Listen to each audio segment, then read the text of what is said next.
इहा राज हमार चलल बाया हमारे ही चली। ढेर अइले गइले गुंडा माफिया कटने बाहुबली, केहू के बस के चीज नइखे।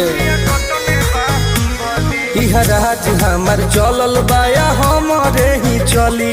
ढेर अइले गइले गुंडा माफिया कटने बाहुबली, मार के गोली बंद कदम बोली हरदम ला सुता दे। माहौल जवन बदली ओहके दुनिया से उठा दे। माहौल जवन बदली ओहके दुनिया से उठा दे।